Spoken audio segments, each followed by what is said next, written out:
नमस्कार प्रिय विद्यार्थियों, मैं शैलेंद्र कुमार आपके अपने online platform expert classes bye Shailendra में आप सभी का हार्दिक स्वागत, अभिनंदन, वंदन करता हूं। आज हम आप सभी के लिए हिंदी वर्णमाला के अंतर्गत व्यंजन की क्लास लेकर आया हूं। तो आइए सीधे चलता हूं क्लास की ओर बिना टाइम वेस्ट किए हुए। सबसे पहले हम व्यंजन के वर्गीकरण के अंतर्गत सामान्य के आधार पर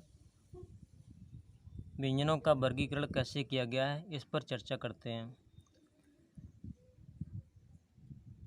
सामान्य के आधार पर स्पर्श व्यंजनों को रखा गया है, अंतस्थ व्यंजनों को रखा गया है, ऊष्म व्यंजनों को रखा गया है, संयुक्त व्यंजनों को रखा गया है, संप्रक्त व्यंजनों को रखा गया है और द्वित्व व्यंजनों को रखा गया है।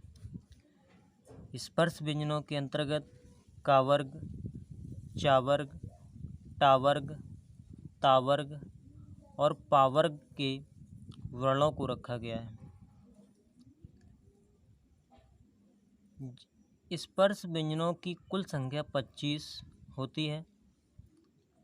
अंतस्थ व्यंजनों के अंतर्गत या, रा, ला और वा 4 वर्ड रखे गए हैं, जिनका उच्चारण स्थान जैसे या का उच्चारण स्थान तालु, रा का उच्चारण स्थान मूर्धा और ला का उच्चारण स्थान दंत और वा का उच्चारण स्थान कंठोष्ठ है। ऊष्म व्यंजन के अंतर्गत सा, सा, हा 4 वर्ग रखे गए हैं। इन 4 वर्णों का उच्चारण स्थान जो सीटी वाला सा है, इसका उच्चारण स्थान तालु, खटकोण वाला सा है उसका उच्चारण स्थान मूर्धा और जो सपेरा वाला सा है उसका उच्चारण स्थान दंत है और हा का उच्चारण स्थान कंठ है। आगे बात करेंगे संयुक्त व्यंजनों की। संयुक्त व्यंजनों की संख्या 4 है, छे, त्रग, ज्ञा और स्रा। आगे बात करते हैं संप्रक्त व्यंजनों की, जैसे संबल, संधि, कंठ, कंबल। आगे बात करते हैं द्वित्व व्यंजनों की, जैसे पक्का, दिल्ली, सच्चा। द्वित्व व्यंजन और संप्रक्त व्यंजन में सिर्फ एक ही अंतर है कि द्वित्व में जो आधा और पूरा अक्षर बनता है वो 2 आते हैं, लेकिन इसमें एक ही होता है, आधा। यही इसका थोड़ा सा अंतर हम समझ सकते हैं। आइए आगे बात करते हैं प्रयत्न के आधार पर। प्रयत्न के आधार पर व्यंजनों का वर्गीकरण कैसे करते हैं, आइए देखते हैं। प्रयत्न के आधार पर किन किन व्यंजनों को रखा गया है उस पर भी चर्चा करेंगे।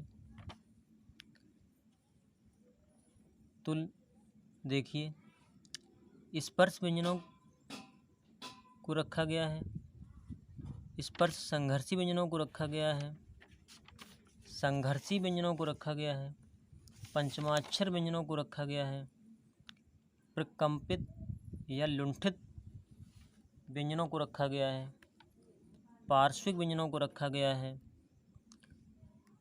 द्विगुण व्यंजनों को रखा गया है और अर्धस्वर व्यंजनों को रखा गया है।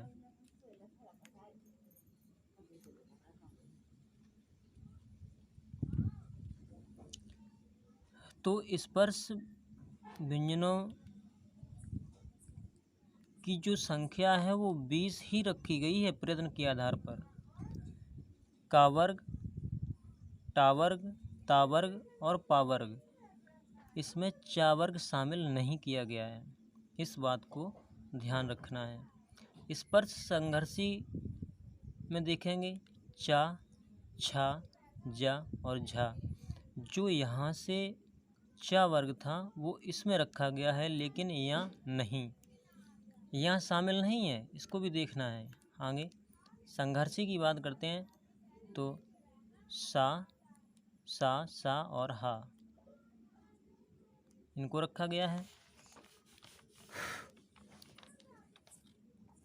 आगे देखेंगे जो पंचमाक्षर हैं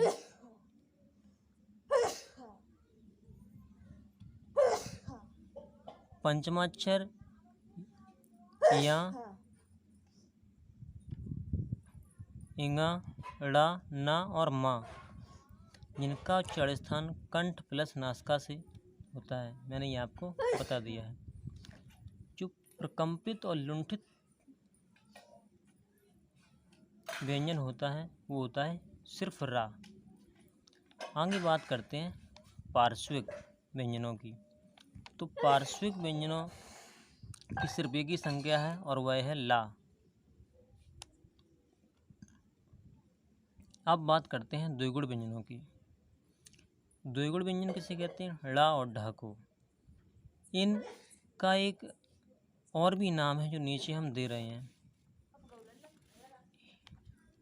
हिंदी शब्द, फारसी शब्द, संकर वर्ण, उच्छिप्त वर्ण, आधुनिक वर्ण, तारत वर्ण और नवीन वर्ण, ये द्विगुण व्यंजनों के ही नाम हैं। बात करते हैं अर्ध स्वर की। तो अर्ध स्वर दो होते हैं, या और वा।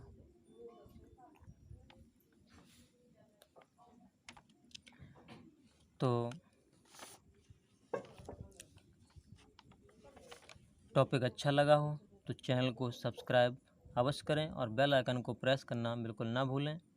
अपनी सेहत का, अपने स्वास्थ्य का ख्याल रखिए। तो चलिए, ये क्लास आज यहीं पर रोक रहे हैं। कल फिर मिलेंगे एक नेक्स्ट वीडियो के साथ। तब तक के लिए wish you all the very best you. Thanks you so much. जय हिंद।